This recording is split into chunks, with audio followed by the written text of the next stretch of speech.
창세기 50장. 야곱이 숨을 거두자 요셉은 아버지 야곱에게로 몸을 구부려 울면서 입을 맞추었다. 요셉은 자신이 부리는 의사들에게 명하여 아버지의 시신을 썩지 않도록 방부제 향재료를 넣어 미라로 만들게 했다. 아버지의 시신을 미라로 만드는데 꼬박 40일이 걸렸는데 시신을 미라로 만드는 데는 그만큼의 시일이 필요했다. 이집트 사람들은 70일 동안 야곱의 죽음을 애도했다. 애도 기간이 끝나자 요셉은 궁전에 있는 파라오의 신하들에게 말했다. 그대들이 괜찮다면 이 말을 파라오에게 전해주시오. 부친께서 숨을 거두실 때 가나안 땅에 마련해둔 묘실에 자신을 묻어달라고 유언하시면서 내게 맹세까지 시키셨소. 그러니 나는 가나안 땅으로 올라가 부친을 그곳에다 모시고 다시 돌아오겠소. 파라오가 말했다. 좋소, 가도록 하시오. 가서 그대가 맹세한 대로 부친을 그곳에 장사 지내도록 하시오. 요셉은 아버지를 장사 지내려고 길을 떠났다. 파라오를 모시는 고위 관리들, 왕실 관료들, 이집트 땅 각지의 유지들, 요셉의 집안 사람들, 요셉의 모든 형제들, 요셉 아버지의 집안 사람들이 모두 함께 올라갔다. 하지만 그들에게 딸린 어린 아이들과 양떼와 소떼만은 고센 땅에 그대로 남았다. 병거와 말을 탄 병사들이 요셉을 호위하면서 갔다. 굉장한 행렬이었다. 요셉 일행은 요단강 동쪽의 아닷 타작마당에 이르자 한동안 통곡했다. 거기에서 요셉은 이랫동안 아버지를 생각하며 큰 소리로 슬피 울었다. 가나안 사람들은 요셉 일행이 아닷에서 통곡하는 것을 보고 말했다. 이집트 사람들이 크게 통곡하고 있구나. 그런 까닭에 아닷은 아벨 미스라임이라 불리게 되었다. 아닷은 요단강 동쪽에 있었다. 야곱의 아들들은 아버지가 당부한 대로 행했다. 그들은 아버지의 시신을 가나안 땅으로 모시고 가서 마므레 앞에 있는 막벨라굴에 안장했다. 막벨라굴은 아브라함이 햇사람 에브론에게서 가족 묘실로 쓰려고 산 밭 가운데 있었다. 요셉은 아버지 야곱을 장사 지낸 후에 그의 형제들 및 장례식에 따라간 다른 모든 일행들과 함께 이집트로 돌아왔다. 아버지 야곱이 죽은 후 요셉의 형들은 서로 수군거렸다. 요셉이 우리를 미워하면 어쩌지? 요셉은 과거 우리에게 당한 일 때문에 틀림없이 안갚음을 하려 들 거야. 요셉의 형들은 요셉에게 전가를 보냈다.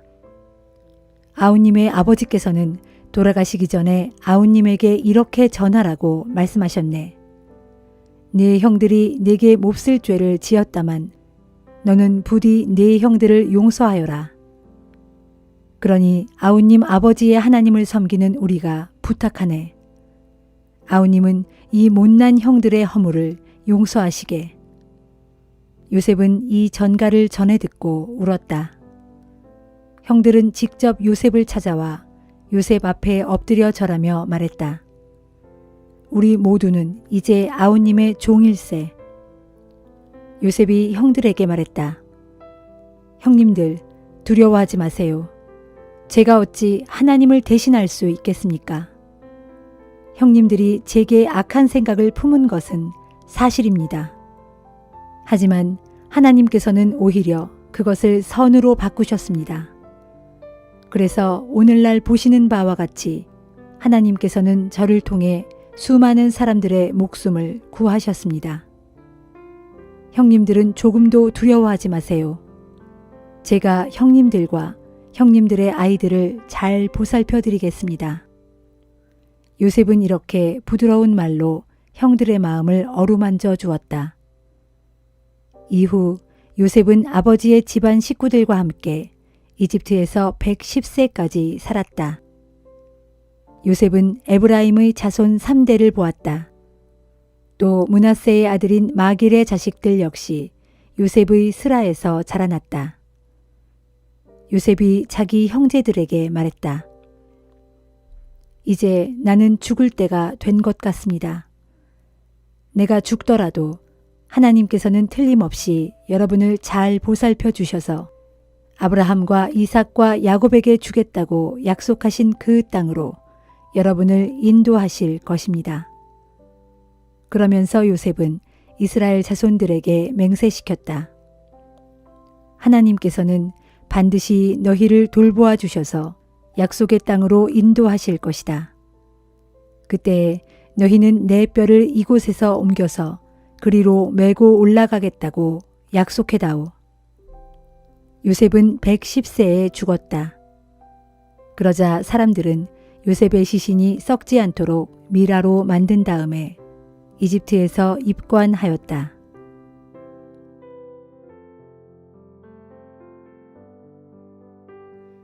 누가복음 3장. 티베리우스 황제가 로마 제국을 다스린 지 15년째 되던 해였다. 당시에는 빌라도가 유대의 총독으로, 헤롯이 갈릴리의 분봉왕으로, 그의 동생 빌립이 이두레와 드라고니 지방의 분봉왕으로, 루사니아가 아빌레네의 분봉왕으로 있었다. 또 유대의 대제사장 직분은 안나스와 가야바가 맡고 있었다. 그 무렵 하나님의 말씀이 광야에 살고 있는 사가랴의 아들 세례자 요한에게 임했다.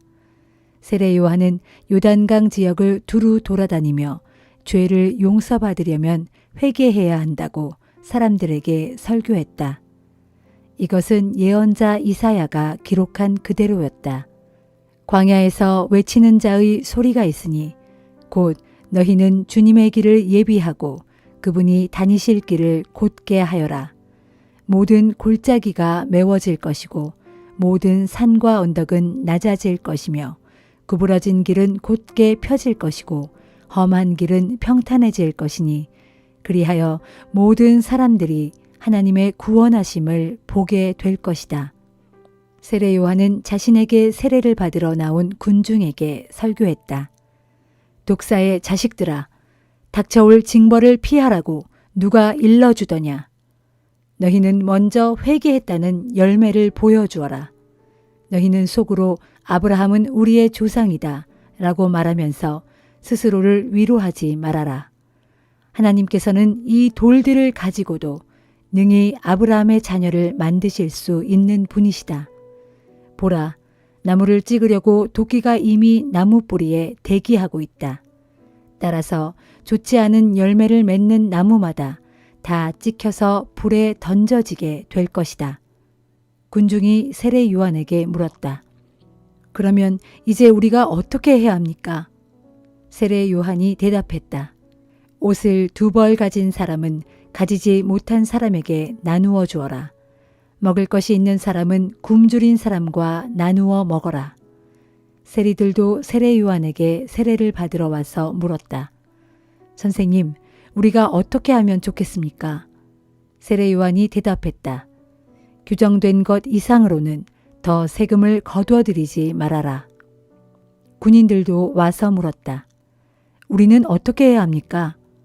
세례 요한이 대답했다. 남을 위협하거나 폭력을 써서 돈을 뜯어내지 말고 무고한 사람에게 죄를 뒤집어 씌우지 말아라. 또 너희들이 받는 봉급만으로 만족하여라. 그리스도 곧 메시아가 오실 것이라고 간절히 고대하고 있던 많은 사람들은 세례 요한이 혹시 오실 그분이 아닐까 생각했다. 그래서 세례 요한이 그들 모두에게 대답했다. 난 아니다. 나는 너희에게 물로 세례를 주지만 내 뒤에 나보다 훨씬 더 큰 능력을 가지신 분이 곧 오신다. 나는 그분의 신발끈을 풀어드릴 자격조차도 없다. 내 뒤에 오실 그분은 너희에게 불과 성령으로 세례를 주실 것이다. 그분은 손에 키를 들고 알곡과 쭉정이를 가려내어 알곡은 곳간에 모아들이고 쭉정이는 영원히 꺼지지 않는 불에 태우실 것이다. 그 밖에도 세례 요한은 여러 가지 권면을 하면서 사람들에게 기쁜 소식을 선포했다. 한편 갈릴리의 분봉왕 헤롯이 자기 동생 빌립의 아내를 빼앗아 자기 아내로 삼는 등 여러 가지 옳지 못한 일을 저지르자 세례 요한은 그것을 공공연하게 책망했다. 그러자 헤롯은 반성하기는커녕 오히려 세례 요한을 붙잡아 감옥에 가둠으로써 자신의 죄목의 한 가지를 더 보탰다. 세례 요한에게 세례를 받는 사람들 사이에 끼어 예수께서도 친히 세례를 받으셨다. 예수께서 세례를 받으신 후 기도를 하시는데 하늘이 열리더니 성령이 비둘기 같은 형상으로 예수 위에 내려오셨다. 동시에 하늘에서 소리가 들려왔다. 너는 내가 사랑하는 아들이요 내 마음에 흡족한 아들이다. 예수께서는 30살 무렵부터 본격적으로 활동하셔서 사람들에게 가르침을 베풀기 시작하셨다. 사람들이 알고 있는 것처럼 예수의 아버지는 요셉이었다. 요셉의 아버지는 엘리, 엘리의 아버지는 맏닷, 맏닷의 아버지는 레위, 레위의 아버지는 멜기, 멜기의 아버지는 얀나, 얀나의 아버지는 요셉, 요셉의 아버지는 맏다디아, 맏다디아의 아버지는 아모스, 아모스의 아버지는 나훔, 나훔의 아버지는 에슬리, 에슬리의 아버지는 낫게, 낫게의 아버지는 마앗, 마앗의 아버지는 맏다디아, 맏다디아의 아버지는 서머인, 서머인의 아버지는 요색, 요색의 아버지는 요다, 요다의 아버지는 요하난, 요하난의 아버지는 레사, 레사의 아버지는 수룹바벨, 수룹바벨의 아버지는 스알디엘, 스알디엘의 아버지는 네리, 네리의 아버지는 멜기, 멜기의 아버지는 앗디, 앗디의 아버지는 고삼, 고삼의 아버지는 엘마담, 엘마담의 아버지는 에르, 에르의 아버지는 예수,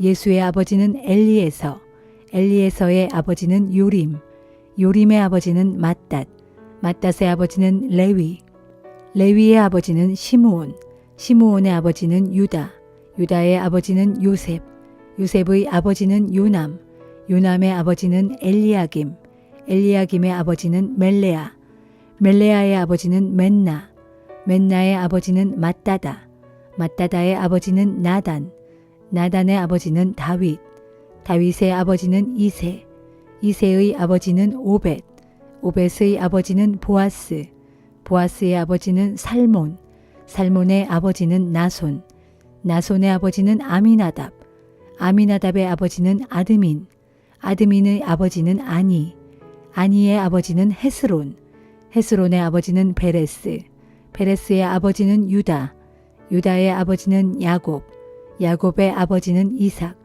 이삭의 아버지는 아브라함, 아브라함의 아버지는 데라, 데라의 아버지는 나홀, 나홀의 아버지는 스룩, 스룩의 아버지는 르우, 르우의 아버지는 벨렉, 벨렉의 아버지는 헤버, 헤버의 아버지는 살라, 살라의 아버지는 가이난, 가이난의 아버지는 아박삿, 아박삿의 아버지는 셈, 셈의 아버지는 노아, 노아의 아버지는 레멕, 레멕의 아버지는 무두셀라, 무두셀라의 아버지는 에녹, 에녹의 아버지는 야렛, 야렛의 아버지는 마할랄렐, 마할랄렐의 아버지는 가이난, 가이난의 아버지는 에노스, 에노스의 아버지는 셋, 셋의 아버지는 아담, 아담의 아버지는 하나님이다.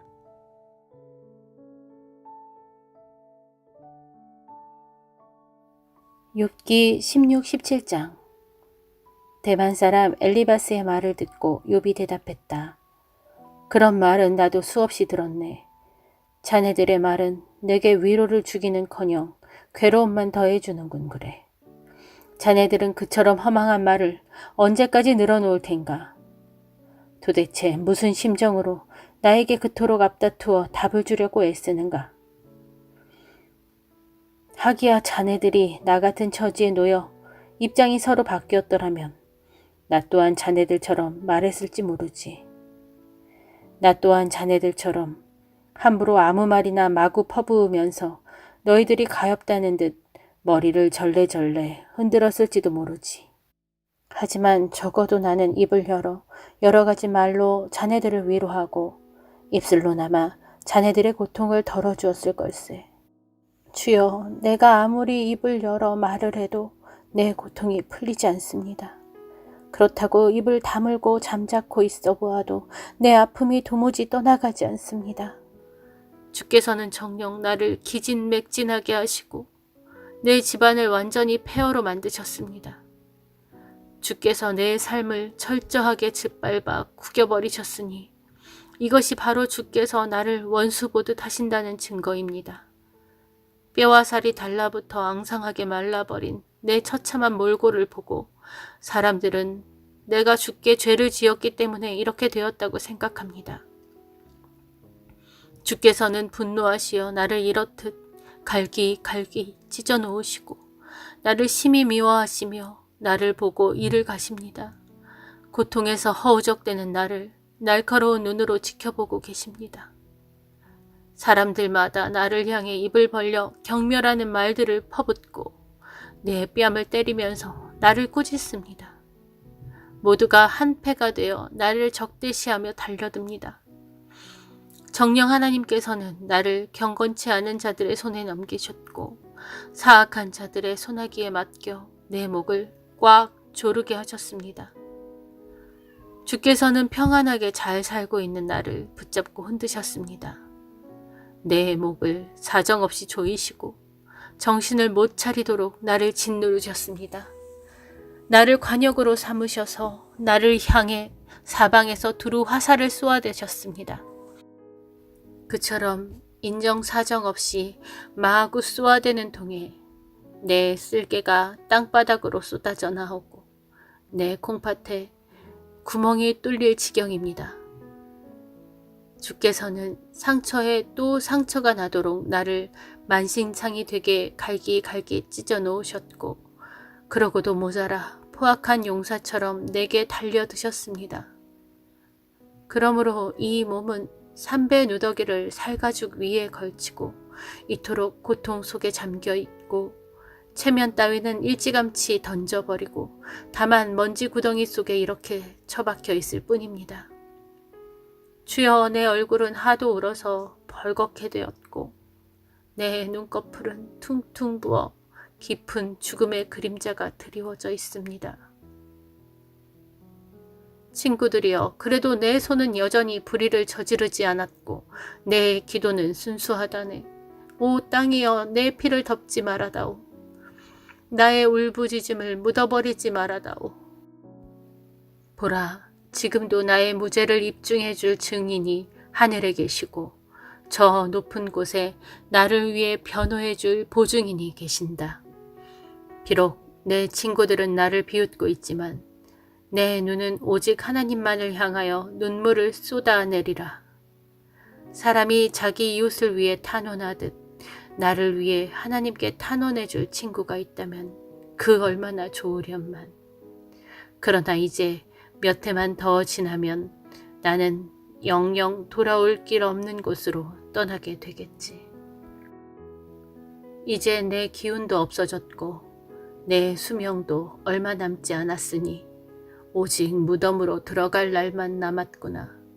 나를 비웃는 자들만 내 곁에 있으니 내가 두 눈을 지켜뜨고 나를 분통 터지게 하는 그들을 지켜보아야 할 뿐이로구나. 오 하나님, 이제는 주께서 나서서 이 몸을 보증해 주십시오. 내 보증이 되어 주실 분은 오직 주님밖에는 아무도 없습니다. 주께서 그들의 마음을 둔하게 하셔서 진실을 깨닫지 못하게 하셨으니 주께서 또한 그들의 입술을 막아 나를 향해 우쭐대지 못하게 하소서. 이보게들, 옛말에도 있기를 뇌물을 받고 친구를 해롭게 하는 자는 그 자식들의 눈이 멀게 된다 하였네. 하지만 사람들은 그 옛말을 가지고 나를 공격하면서 내게 달려들어 내 얼굴에 침을 뱉는구나. 그러니 내 눈은 슬픔 때문에 침침해져만 가고 내 몸의 팔다리들은 그림자처럼 앙상해졌구나.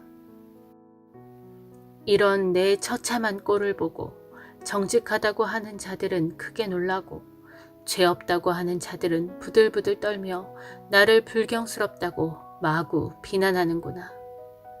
하지만 정말 의로운 자라면 당당하게 자기 길을 걸어야 하고 정말 깨끗한 자들이라면 그들의 손이 점점 더 강해져야 마땅하지 않은가. 하지만 자네들은 모두 제발 마음을 돌이켜주게나. 나는 자네들 중에서 지혜로운 사람을 하나도 찾을 수가 없네. 이제 내 인생은 다 끝났고 내가 살아가야 할 목적도 잃어버렸네. 내 마음속의 생각과 계획도 다 없어지고 말았네. 사람들은 흔히 말하길 밤은 낮으로 바뀌게 마련이고 어둠이 깊으면 새벽이 가깝다 하지. 하지만 지금 내가 바라는 한 가지 소망이 있다면 어서 무덤으로 내려가는 것일세.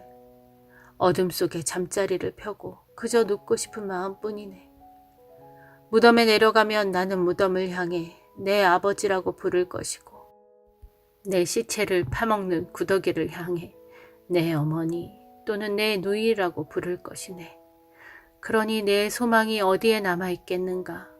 누가 나에게서 한 줄기 소망인들 찾아낼 수 있겠는가? 내가 죽어 죽음의 문을 열고 무덤 속으로 내려가면 내 소망도 나와 함께 영영 흙 속에 파묻히고 말 것이네.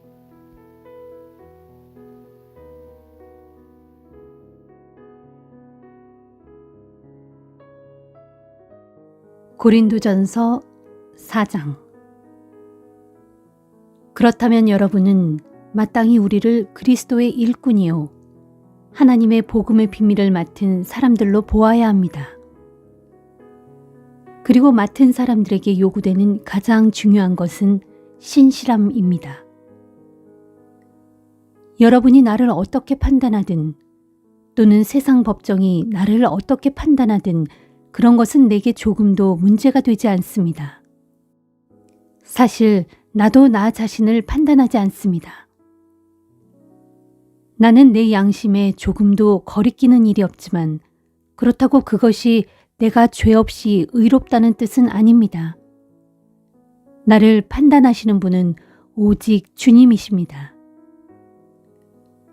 그러므로 정해진 때가 오기 전, 곧 주께서 다시 오실 때까지는 아무것도 미리 판단하지 마십시오.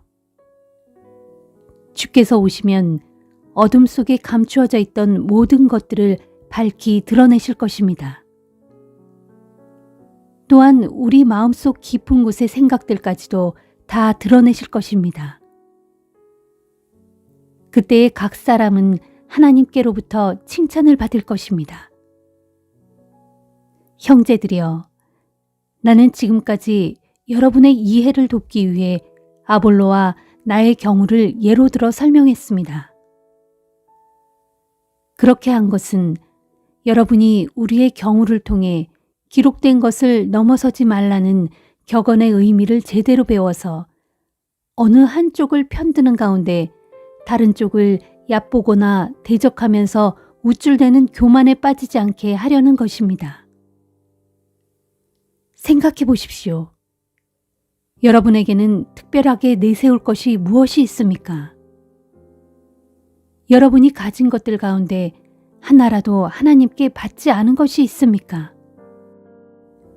여러분이 가진 것들이 모두 하나님께 받은 것이라면 어떻게 받지 않은 것처럼 그렇게 자랑하고 잘난 체 할 수 있습니까?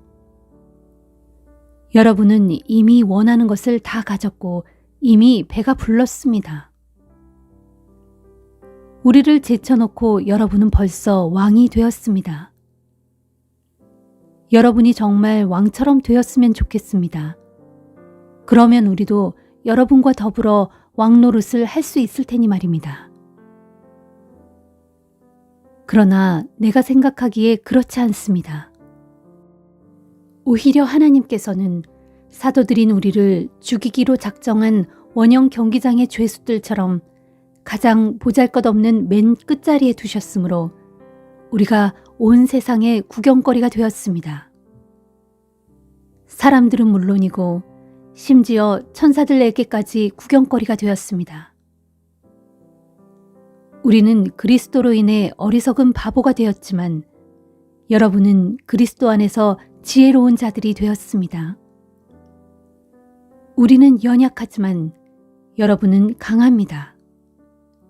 우리는 낮고 비천하지만 여러분은 높고 귀합니다. 바로 이 시간까지도 우리는 굶주리고 목마르고 헐벗고 얻어맞고 정처 없이 떠돌고 있습니다. 또한 생계를 잇기 위해 우리 손으로 힘들게 일합니다.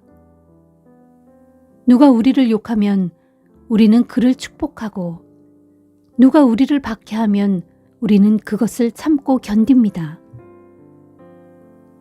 비방하는 자들에게 우리는 따뜻한 말로 응대해 줍니다. 지금 이 순간까지도 우리는 세상의 쓰레기처럼 만물의 찌꺼기처럼 취급당하며 살고 있습니다. 내가 이런 말을 하는 것은 여러분을 부끄럽게 만들기 위함이 절대로 아닙니다. 다만 여러분을 내 사랑하는 자녀로 여기고 잘 타이르고자 하는 것입니다. 교사는 1만 명이 있을 수도 있지만 아버지는 단 한 사람일 수밖에 없습니다. 저는 그리스도 예수 안에서 복음을 통해 여러분을 낳았으므로 여러분의 아버지가 되었습니다. 그러므로 여러분에게 진심으로 권면합니다. 여러분은 나를 본받도록 하십시오. 이런 이유로 나는 주님 안에서 얻은 나의 사랑하는 아들, 곧 주님께 충성하는 신실한 디모데를 여러분께 보냅니다. 그는 내가 모든 교회에서 똑같이 가르치고 있는 바 그리스도 예수 안에서 행하며 살아가는 나의 생활 방식을 여러분에게 일깨워 줄 것입니다. 여러분 중에는 내가 여러분을 찾아가지 않을 줄 알고 교만하게 행동하는 사람이 있습니다. 그러나 주님께서 허락하신다면 나는 곧장 여러분에게로 달려갈 것입니다.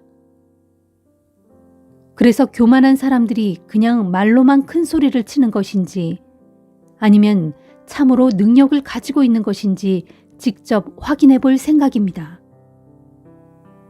하나님의 나라는 말에 있지 않고 오직 능력에 있기 때문입니다. 여러분은 어느 편을 택하겠습니까? 내가 여러분에게 채찍을 들고 가는 것이 좋겠습니까? 아니면 사랑과 온유한 마음을 가지고 가는 것이 좋겠습니까?